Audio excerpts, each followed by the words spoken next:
కర్ణాటక సుదీర్ఘకాల ముఖ్యమంత్రిగా సిద్ధరామయ్య. సో కర్ణాటకలో సుదీర్ఘకాలం పాటు ముఖ్యమంత్రిగా పనిచేసినటువంటి వ్యక్తి ఎవరు అంటే నిన్నటి వరకు డి దేవరాజ్ గారు. సో ఈరోజు జనవరి 7, 2026 నాటికి సుదీర్ఘకాలం పాటు ముఖ్యమంత్రిగా పనిచేసినటువంటి వ్యక్తిగా ఎవరు మనకు వచ్చారంటే సిద్ధరామయ్య గారు నిలవడం జరిగింది. సో మరి డి దేవరాజ్ గారు ఇప్పటి వరకు చూస్తే 7 సంవత్సరాల 239 రోజులు అంటే 2789 రోజులు మనకు ముఖ్యమంత్రిగా పనిచేయడం జరిగింది. సో ఇప్పుడు సిద్ధరామయ్య గారు 2790 రోజులు మనకి పనిచేస్తూ ఇంకా కొనసాగుతూ ఉన్నారు. సో ఇప్పుడు ఈయన మనకి కర్ణాటకలో సుదీర్ఘకాలం పాటు ముఖ్యమంత్రిగా పనిచేసినటువంటి వ్యక్తిగా మనకి వార్తలు నిలవడం జరిగింది. సో చూసుకోండమ్మా, సిద్ధరామయ్య గారు మొదటిసారిగా 2013 నుంచి 2018 వరకు మనకి పూర్తిగా 5 ఏళ్ల పాటు మనకి కొనసాగడం జరిగింది. సో గుర్తుంచుకోవాలి, అది తొలి ముఖ్యమంత్రి పదవిగా. సో మరి రెండో విడతగా మే 20, 2023 నుంచి సో ప్రస్తుతం ఇప్పటికీ కూడా కొనసాగుతున్నారు అనే అంశాన్ని ఇక్కడ మనం గమనించాల్సి ఉంటుంది. సో మరి సిద్ధరామయ్య గారు ముఖ్యమంత్రిగానే కాకుండా ఒక ఆర్థిక మంత్రిగా కూడా మనకి ఒక కొత్త రికార్డుని సృష్టించడం జరుగుతుంది. సో ఏంటి సార్ అంటే, ఆర్థిక మంత్రిగా మనకి సిద్ధరామయ్య గారు పనిచేస్తూ సుమారుగా 16 సార్లు రాష్ట్ర బడ్జెట్లో ప్రవేశపెట్టినట్టు వ్యక్తిగా మనకి నిలవడం జరిగింది. సో ఇప్పుడు మళ్ళీ రానున్నటువంటి మార్చి 17 ఏదైతే రాష్ట్ర బడ్జెట్ ఉందో దాన్ని కూడా మనకి ప్రవేశపెట్టడం జరుగుతుంది. ఓకేనా, గుర్తుంచుకోండి. ఇప్పటి వరకు మనకి సిద్ధరామయ్య గారు కర్ణాటక సుదీర్ఘకాల ముఖ్యమంత్రిగా పనిచేయడం జరిగింది. సో దాంతోపాటు అత్యధిక సార్లు కర్ణాటకలో ఒక రాష్ట్ర బడ్జెట్లు ఎక్కువగా ప్రవేశపెట్టబడినట్టు ఒక ఆర్థిక మంత్రిగా కూడా మనకి నిలవడం జరిగింది. సో మరి కర్ణాటకలో మనం చూసుకున్నట్లయితే ఈ అత్యధిక ముఖ్యమంత్రి పదవిగా ఉన్నటువంటి వ్యక్తులకు జాబితాగా మనం చూసుకుంటే ఫస్ట్ ఇప్పుడు మనకి సిద్ధరామయ్య గారు ఉన్నారు. సో రెండవ స్థానంలో ఈ డి దేవరాజ్ గారు 7 సంవత్సరాల 239 రోజులు మనకు పనిచేస్తూ ఇప్పుడు రెండవ స్థానంలో ఉన్నారు. సో మరి మూడవ స్థానంలో ఉన్న వ్యక్తి ఎవరంటే S Nijalingappa. So S Nijalingappa గారు మనకి నిలవడం జరిగింది. సో ఈయన 7 ఏళ్లకు పైగా మనకి ముఖ్యమంత్రి పదవిలో ఉన్నారు. సో ఓకేనా, మొదటి 3 స్థానాలు ఇవి కర్ణాటకలో సుదీర్ఘకాలం పాటు ముఖ్యమంత్రిగా పనిచేసినటువంటి జాబితా. సో వీళ్ళ ముగ్గురు కూడా మనకి కాంగ్రెస్ పార్టీకి సంబంధించినటువంటి వ్యక్తులుగా మనం ఇక్కడ గుర్తు చేసుకోవాలి. ఓకేనా, సరిపోతాయి. Vijay Hazare trophy Aman Rao double century record. So Vijay Hazare trophy so భారతదేశంలో నిర్వహించబడేటువంటి premier list A 1 day 50 overs ఏవైతే ఉన్నాయో ఆ క్రికెట్ టోర్నమెంట్ని మనం విజయ్ హజారే ట్రోఫీ, దీన్ని మనం రంజీ 1 డే ట్రోఫీగా పిలుస్తాం. యాక్చువల్గా రంజీ 1 డే ట్రోఫీస్కి ప్రముఖ భారత క్రికెటర్ అయినటువంటి విజయ్ హజారే పేరును మనకు సూచించడంతో ఇవి విజయ్ హజారే ట్రోఫీస్గా మనకు మారాయి. సో ఇప్పుడు మనకు వార్తల్లో ఈ విజయ్ హజారే ట్రోఫీ ఎందుకమ్మా నిలిచాయంటే, నిన్న జరిగినటువంటి విజయ్ హజారే ట్రోఫీస్ ఏవైతే ఉన్నాయో ఈ మ్యాచ్లో హైదరాబాద్కు సంబంధించినటువంటి ఒక బ్యాటర్ అమన్ రావు, ఈయన మనకి అత్యధిక వ్యక్తిగత స్కోరు సాధించినటువంటి వ్యక్తిగా మనకి నిలవడం జరిగింది.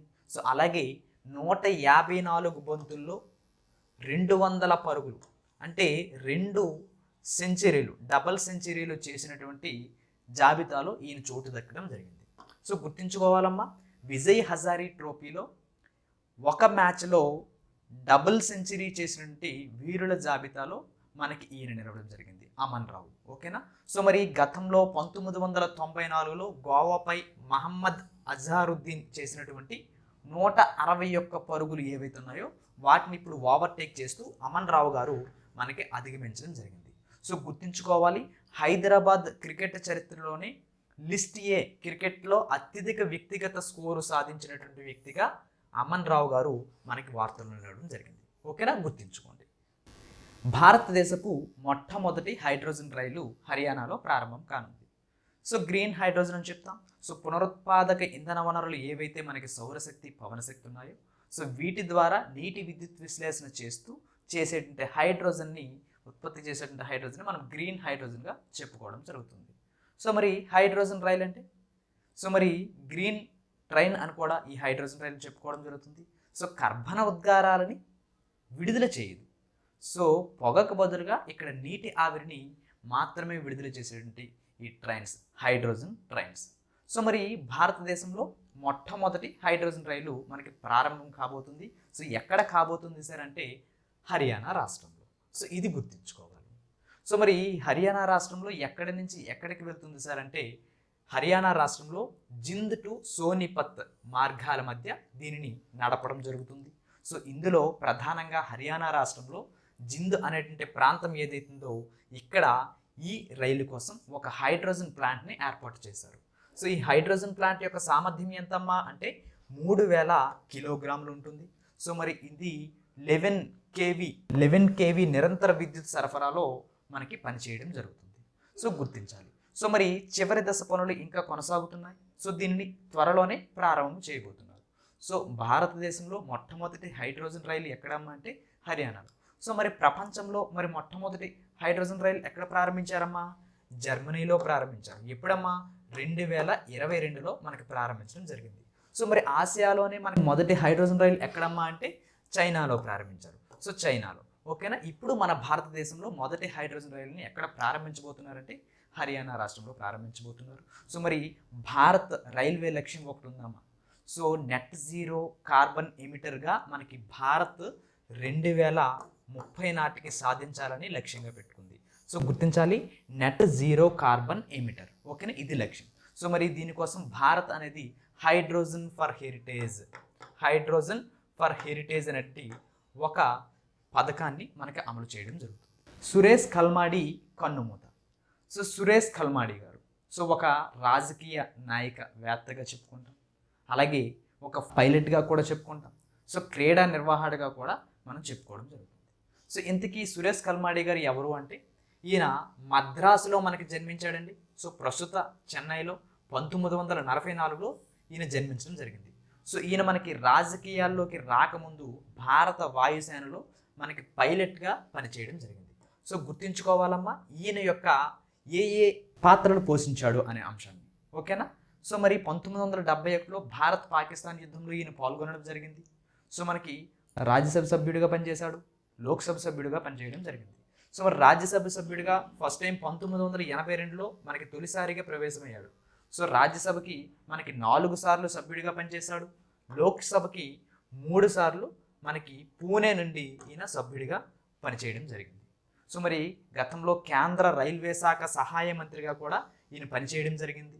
సో పూణే నగరాన్ని ఒక అంతర్జాతీయ ఐటీ హబ్గా మార్చడంలో ఈయన యొక్క కీలక పాత్ర కూడా ఉంది అనే అంశాన్ని ఇక్కడ మనం గమనించాల్సి ఉంటుంది. సో మరి భారత్ నుంచి ఒలింపిక్ సంఘ అధ్యక్షుడిగా గుర్తించాలి, భారత ఒలింపిక్ సంఘ అధ్యక్షుడిగా దాదాపు ఈయన ఎన్ని సంవత్సరాలు పనిచేశాడంటే 15 ఏళ్ల పాటు మనకి పనిచేయడం జరిగింది. సో దీంతో పాటు 2010 కామన్వెల్త్ క్రీడలు ఏవైతే ఉన్నాయో అందులో కూడా ఈయన బాధ్యత వహించాడు. సో దీంతో పాటు ఈ 2010 కామన్వెల్త్ క్రీడలు ఏవైతే ఉన్నాయో ఇందులో ఒక భారీ కుంభకోణం జరిగిందన్నట్టు ఒక ఆరోపణతో ఈయనకి జైలు శిక్ష కూడా విధించడం జరిగింది. సో ఇక్కడ మనం ప్రధానంగా గుర్తుంచుకోవాల్సినవి ఏంటి? సురేష్ కల్మాడి గారు ఏ విభాగానికి సంబంధించిన ఈయన మనకు భారత్ వాయుసేనలో ఒక పైలట్గా పనిచేయడం జరిగింది.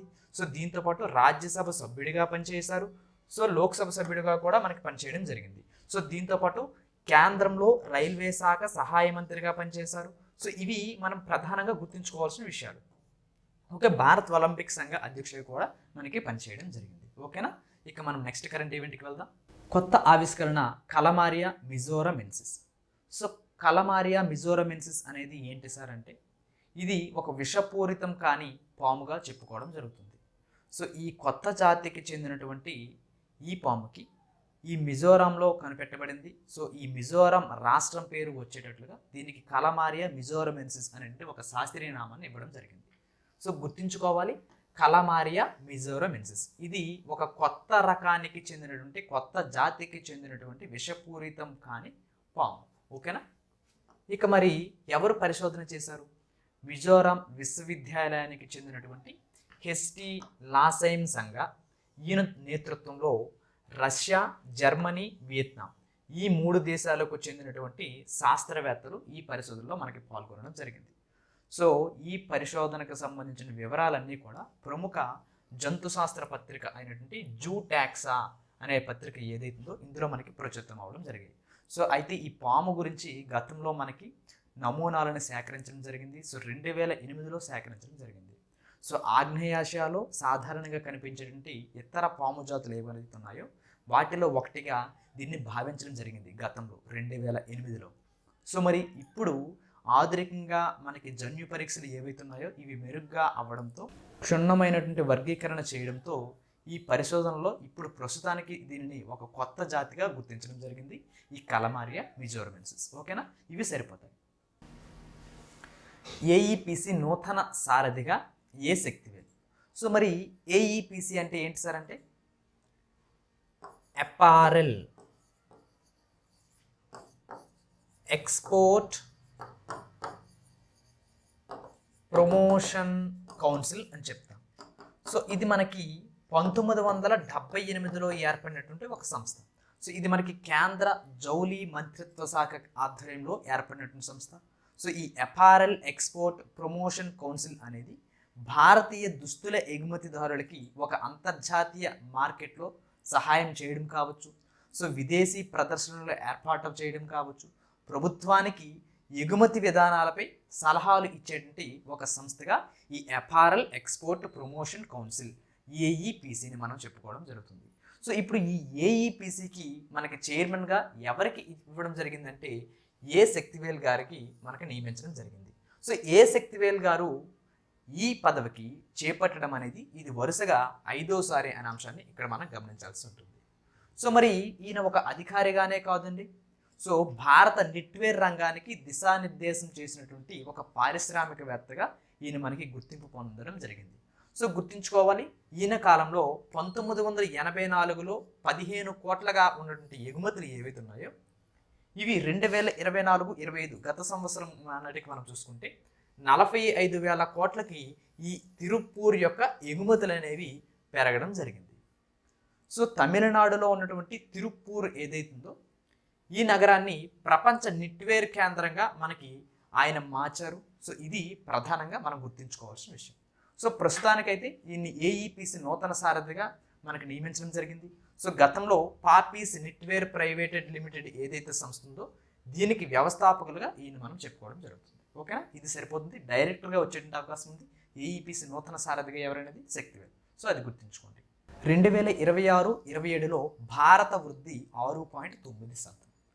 సో మరి వృద్ధి అంచనాలు అనేవి ఒక్కొక్క సంస్థలు ఒక్కొక్క రకంగా మనకి వెల్లడించడం జరుగుతుంది. సో ఇవి మాటికి మారుతుంటాయి.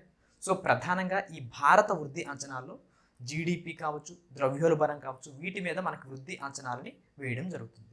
సో ఇందులో జీడిపి అంటే ఏంటి సార్ అంటే ఒక సంవత్సర కాలంలో దేశ సరిహద్దు లోపల ఉన్నటువంటి మొత్తం ప్రాంతంలో ఉత్పత్తి అయినటువంటి వస్తు సేవలకు సంబంధించినటువంటి మొత్తం విలువని మనం జీడిపిగా చెప్పడం జరుగుతుంది.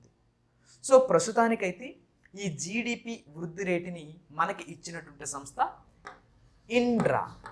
ఏంటమ్మా? ఇండ్రా.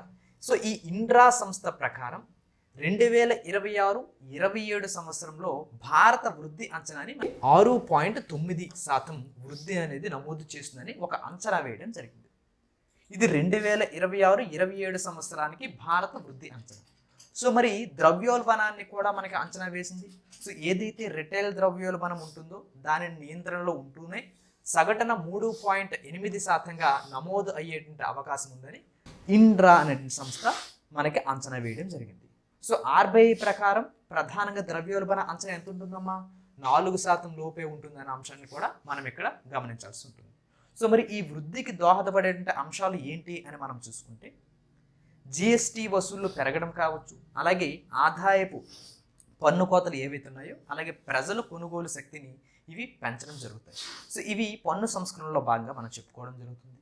సో మరి వివిధ దేశాలతో కుదుర్చుకున్నటువంటి స్వేచ్ఛ వాణిజ్య ఒప్పందాలు ఏవైతే ఉన్నాయో వీటి వల్ల మనకి ఎగుమతులకి ఊపు కూడా వస్తుంది అనే అంశాన్ని కూడా ఇక్కడ మనం గమనించాల్సి ఉంటుంది. సో మరి అమెరికాతో కుదిరేటువంటి కొత్త వాణిజ్య ఒప్పందాలు ఏవైతే ఉన్నాయో వీటి వల్ల మన జీడిపి వృద్ధి అనేది మరో స్థాయికి వెళ్ళేటువంటి అవకాశం ఉంది. సో ప్రధానంగా ఇండిరా అనేటువంటి సంస్థ మనకి ఇచ్చినటువంటి నివేదిక ప్రకారం 2026-27 భారత వృద్ధి అంచనాను మనకి ఎంతకు వేసిందంటే 6.9%గా మనకి వేయడం జరిగింది. సో ద్రవ్యోల్బణాన్ని మనకి 3.8%గా ఉండేటట్లు మనకి అంచనా వేయడం జరిగింది. సో అవి గుర్తుంచుకోండి, సరిపోతాయి. మధ్య ఆఫ్రికా ఎన్నికలు టౌడెరా హ్యాట్రిక్ విజయం. సో మరి మధ్య ఆఫ్రికాలో గతంలో చూసుకుంటే డిసెంబర్ 28, సో డిసెంబర్ 28న మనకి ఎన్నికలు జరిగాయి మధ్య ఆఫ్రికాలో. సో అక్కడ మనకి టౌడెరా గారు విజయం సాధించడం జరిగింది.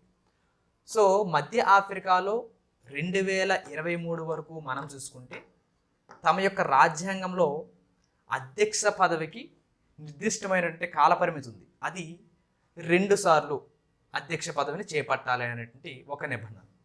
సో దీనిని 2023లో ఆ రాజ్యాంగ మార్పులు ఏవైతే ఉంటాయో వాటిని చేయడం జరిగింది. సో దాంతో ఇప్పుడు దీనిని తొలగించడం జరిగింది, ఈ అధికారాన్ని ఏదైతే ఉందో.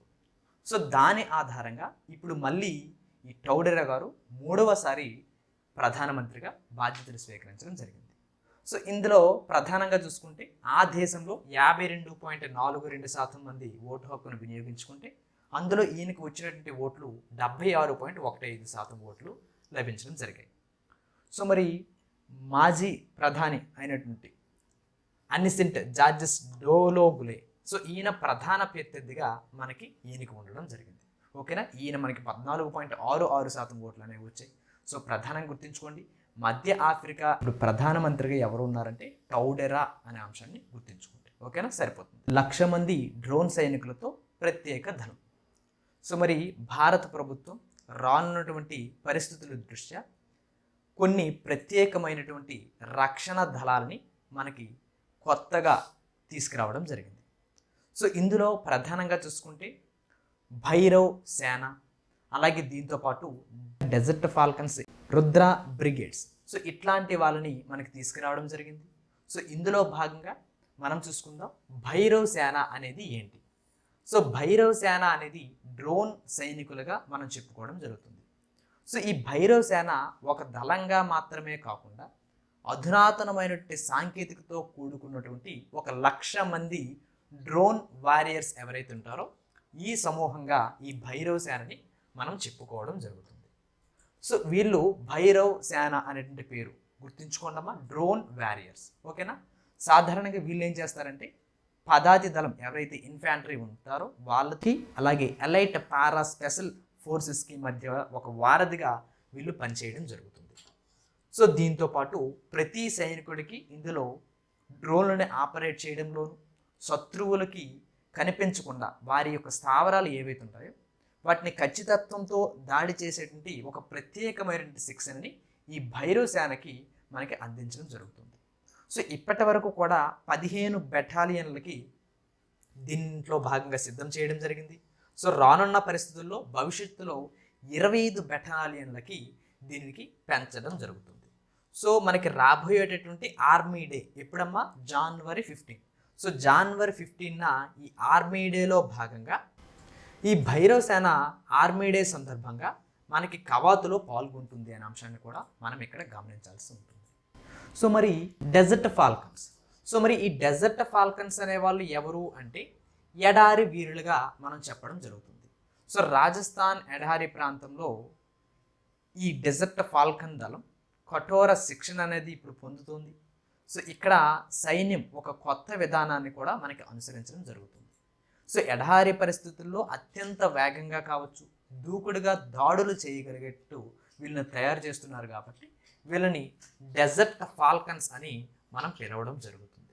సో ఎడారి ప్రాంత వాతావరణము అక్కడే, అలాగే భాష, అలాగే పరిస్థితులపై పూర్తి అవగాహన ఉన్నటువంటి స్థానికులు ఎవరైతే ఉంటారో వాళ్ళకి పూర్తిగా ఈ దళంలో ఎక్కువగా మనకి చేర్చుకోవడం జరుగుతుంది.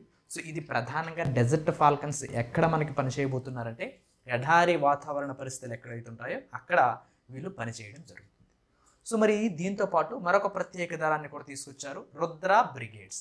సో ఈ రుద్ర బ్రిగేడ్స్ అంటే ఎవరు సార్ అంటే వీళ్ళు పూర్తిగా సంపూర్ణ యుద్ధ వ్యవస్థగా మనం చెప్పుకోవడం జరుగుతుంది. సో భైరవ్ సేన ఏదైతుందో దీంతో పాటు ఈ రుద్ర బ్రిగేడ్స్ కూడా మనకి సమగ్ర వ్యవస్థని ఏర్పాటు చేయడం జరుగుతుంది.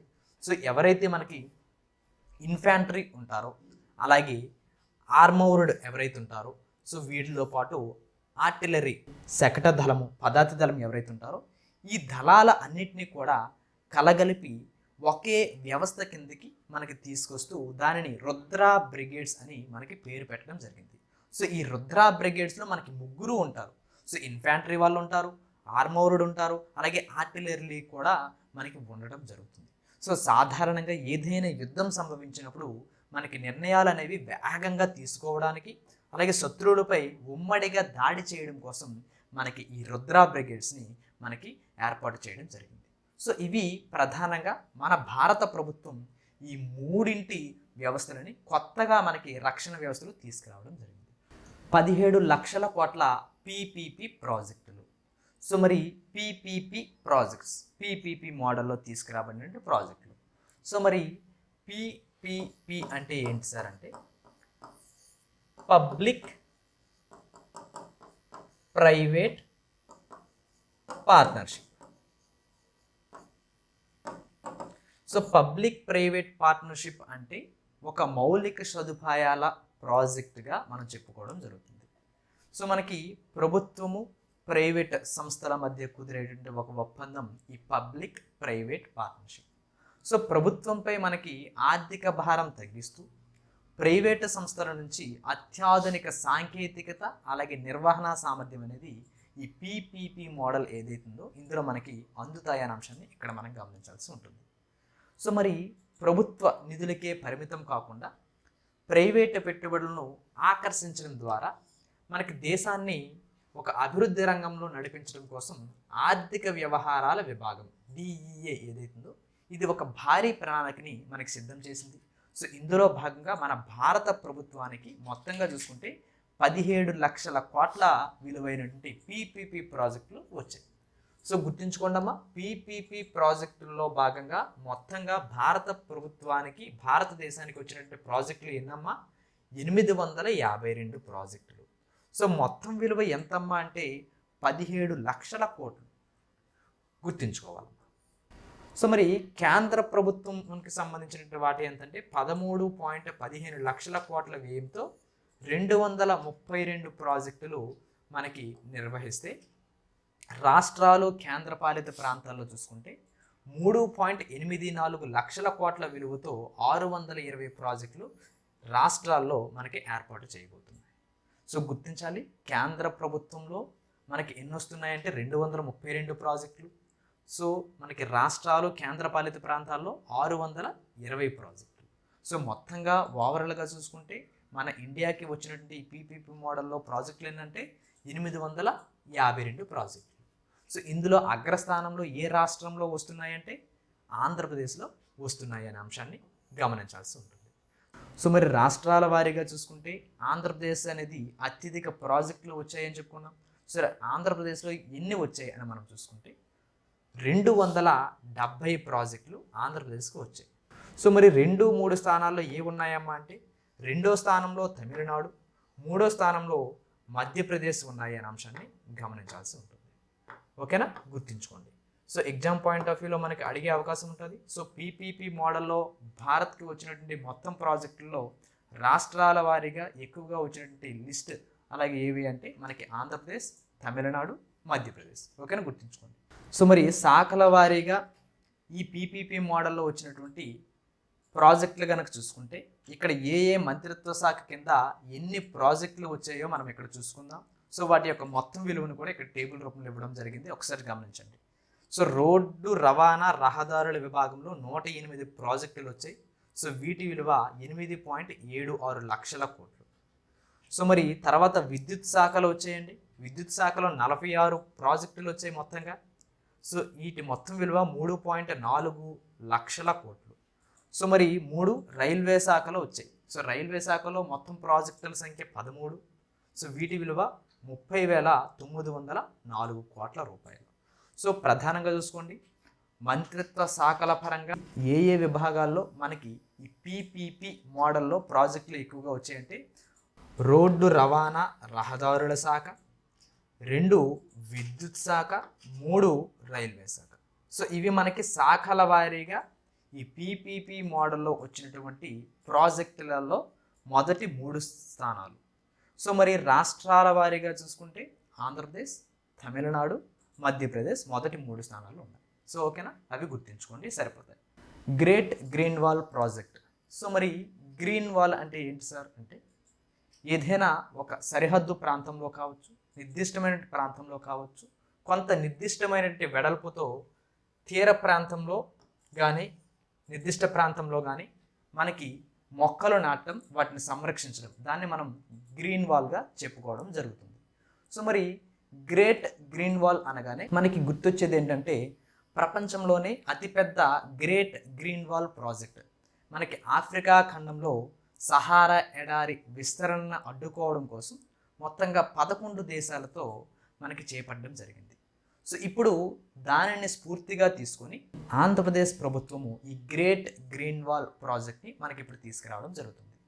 సో రాష్ట్ర తీర ప్రాంత రక్షణని పచ్చదనాన్ని పెంచడం అనేది ప్రధాన లక్ష్యంగా చేసుకుంటూ మనకి ఆంధ్రప్రదేశ్ ప్రభుత్వము గ్రేట్ గ్రీన్ వాల్ ప్రాజెక్ట్ని 50% గ్రీన్ కవర్ని మనకి వేగవంతం చేయడం కోసం తీసుకొస్తున్నటువంటి పథకం ఇది great green wall project. So మరి తీర ప్రాంత అడవుల రక్షణ, భూ అక్రమ నిరోధము, రాష్ట్ర భౌగోళిక విస్తీర్ణంలో 50% పచ్చదనాన్ని మనకి సాధించడం అనేది ఈ గ్రేట్ గ్రీన్ వాల్ ప్రాజెక్ట్ యొక్క ముఖ్య ఉద్దేశంగా చెప్పుకుంటాం. ఉప ముఖ్యమంత్రి పవన్ కళ్యాణ్ గారు ఈ అటవీ శాఖ అధికారులతో నిన్న ఒక సమీక్ష నిర్వహించడం జరిగింది. సో ఈ సమీక్షలో కొన్ని ప్రణాళికలు వేయడం జరిగింది. సో ఈ ప్రణాళికల్లో ప్రధానంగా ఉన్నటువంటి అంశాలు ఏంటంటే తీర ప్రాంతం, ఆంధ్రప్రదేశ్ తీర ప్రాంతం ఏదైతుందో ఈ తీర ప్రాంతం వెంబడి 5 కిలోమీటర్ల వెడల్పున మడ అడవులు, సరుగుడు, తాటి మొక్కలని మనకి నాటడం జరుగుతుంది. సో గుర్తుంచుకోవాలమ్మా, ఈ తీర ప్రాంతంలో కిలోమీటర్ల వెడల్పు మేర చేస్తున్నారు. సో ఏ ఏ మొక్కలంటే మడ మొక్కలు, అలాగే సరుగుడు, తాటి వంటి మొక్కలని మనకి నాటడం జరుగుతుంది. సో మనకి సిఆర్జెడ్ అనేది ఒకటి ఉంది, కోస్టల్ రెగ్యులైజేషన్ జోన్ అని. సో ఇందులో దీని పరిధిలో ఉండే భూముల కోసం కూడా నిన్న అధ్యయనం జరిగింది. సో ఒకసారి చూసుకుంటే ఈ సిఆర్జెడ్ అనేది మనకి 1991లో పర్యావరణ పరిరక్షణ చట్టం 1986 ఏదైతుందో దాని కింద ఈ సిఆర్జెడ్కి కొన్ని భూములని అధ్యయనం చేయడం జరిగింది.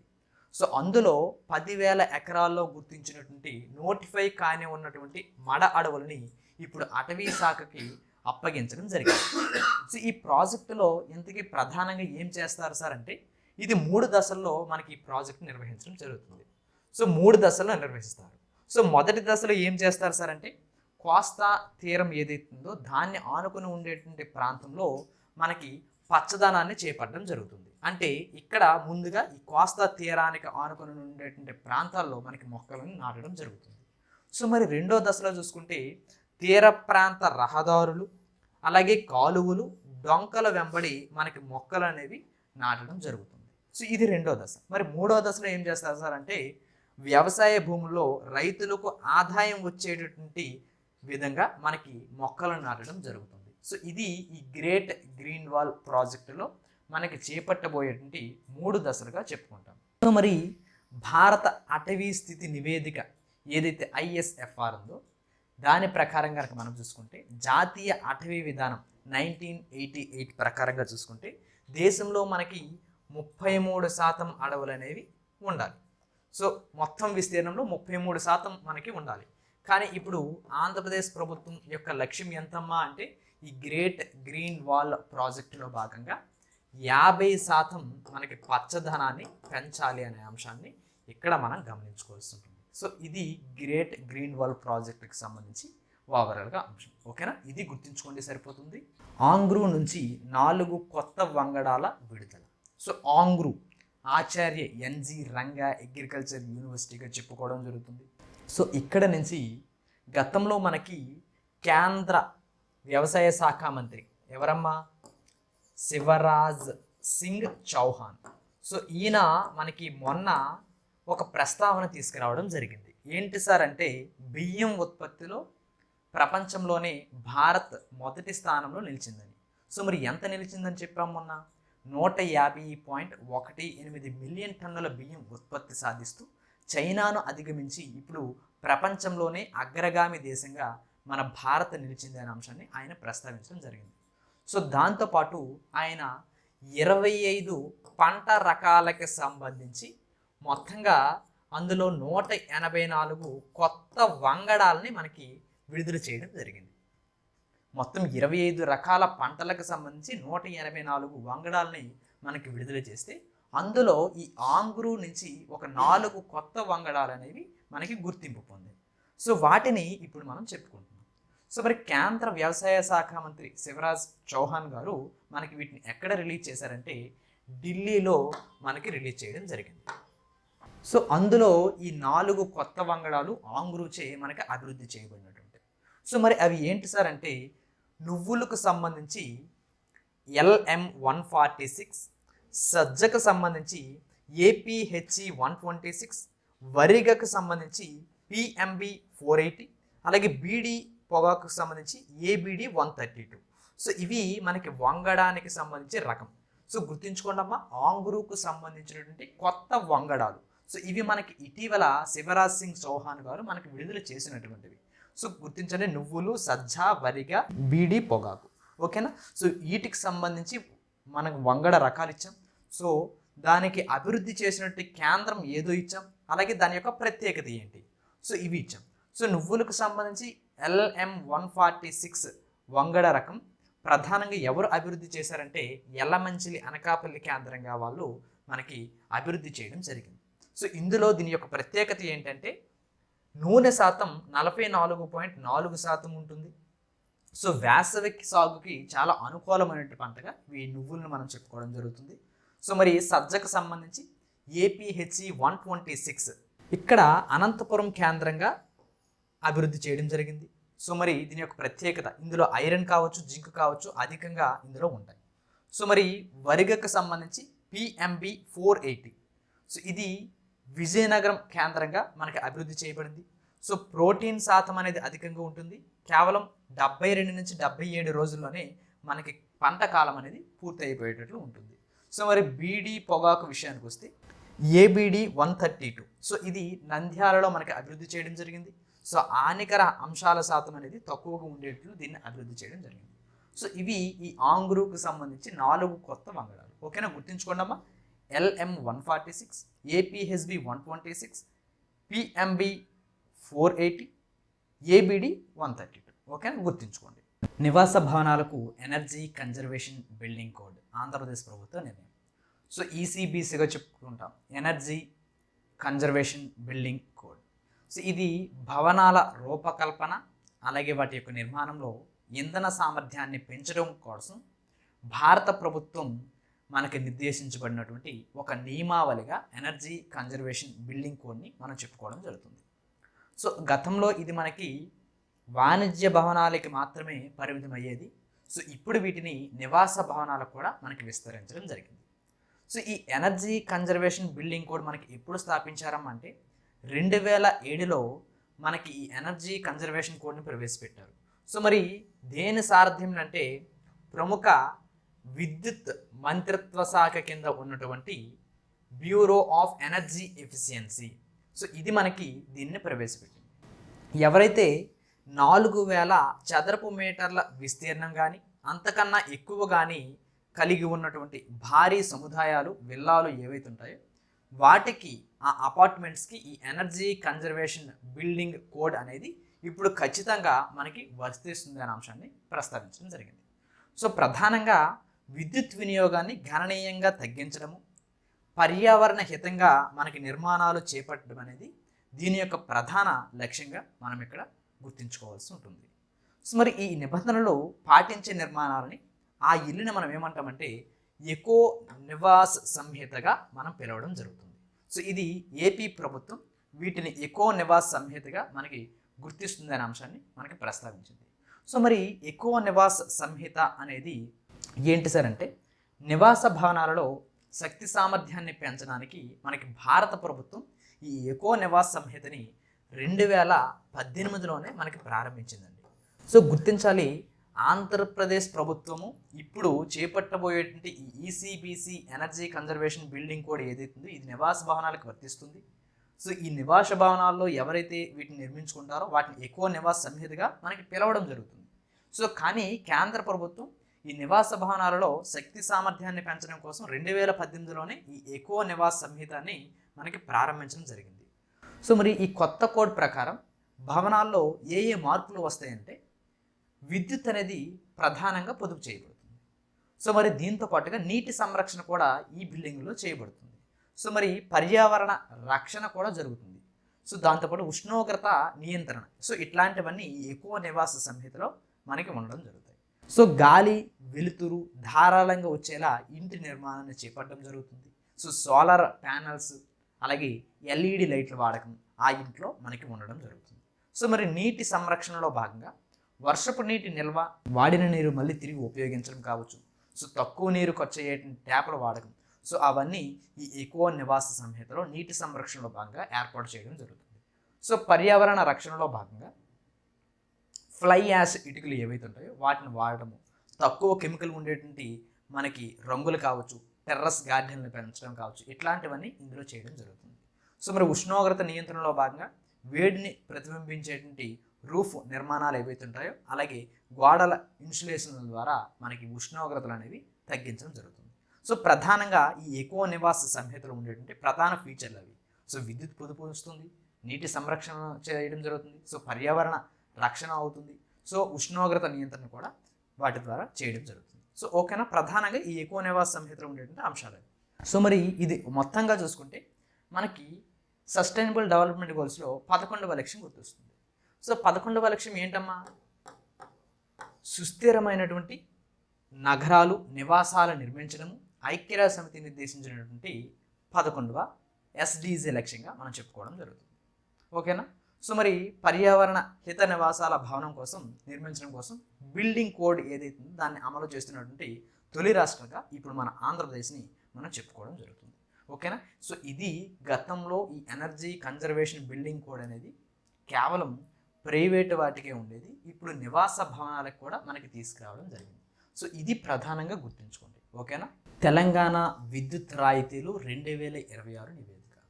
సో తెలంగాణ ప్రభుత్వానికి సంబంధించి 2026 నివేదిక విద్యుత్ రాయితీలు ఏ విధంగా ఇస్తుంది అనే అంశాన్ని వెల్లడిస్తూ మనకి 2026కి సంబంధించి ఈ తెలంగాణ విద్యుత్ రాయితీలకు సంబంధించి నివేదిక వెల్లడించారు. సో ఇందులో ప్రధానంగా చూసుకోండి, రాష్ట్రంలో ఉన్నటువంటి మొత్తం కనెక్షన్లలో 43% కనెక్షన్లకు ప్రభుత్వం ఏదో రకంగా మనకి ఏదో ఒక రూపంలో రాయితీని ఇస్తుందని మనకి వెల్లడించడం జరిగింది. సో ఇందులో ఏదో ఒక రూపంలో రాయితీ ఇస్తున్నటువంటి మొత్తం లబ్ధిదారులు సంఖ్య ఎంతంటే 84.36 లక్షల మందికి పైగా మనకి లబ్ధిదారులుగా ఉన్నారని మనకి వెల్లడించడం జరిగింది. సో మరి మొత్తం రాయితీ విలువ ఎంత? 15,946 కోట్ల రూపాయలు. సో ఇవి మనం ప్రధానంగా గుర్తుంచుకోవాలి. సో ఇందులో గృహ కనెక్షన్ల వాటా కనుక చూసుకుంటే 1.40 కోట్లు ఇల్లు కనెక్షన్లు ఏవైతే ఉన్నాయో ఇందులో 37% మందికి రాయితీ అనేది అందుతున్నాయి అనే అంశాన్ని మనకి ఈ నివేదికలో వెల్లడించడం జరిగింది. సో ప్రధానంగా గుర్తుంచుకోండి, తెలంగాణ విద్యుత్ రాయితీలు 2026 నివేదిక ప్రకారం కనుక చూసుకుంటే మొత్తం లబ్ధిదారుల సంఖ్య 84.36 లక్షలు. సో మొత్తం రాయితీ విలువ 15,946 కోట్లు. ఓకేనా, అది గుర్తుంచుకోండి సరిపోతాయి. సో మరి ఇవాళ కరెంట్ అఫైర్స్ ఇవ్వమ్మా. సో మా కంటెంట్ కనుక మీకు నచ్చినట్లయితే ప్లీజ్ లైక్ చేయండి, షేర్ చేయండి, సబ్స్క్రైబ్ చేయండి. అలాగే మీ యొక్క అభిప్రాయాన్ని కామెంట్ బాక్స్లో కామెంట్ చేసే ప్రయత్నం చేయండి. సో మరి రేపటి కరెంట్ అఫైర్స్తో మళ్ళీ మీ ముందుకు వస్తాను. Thank you.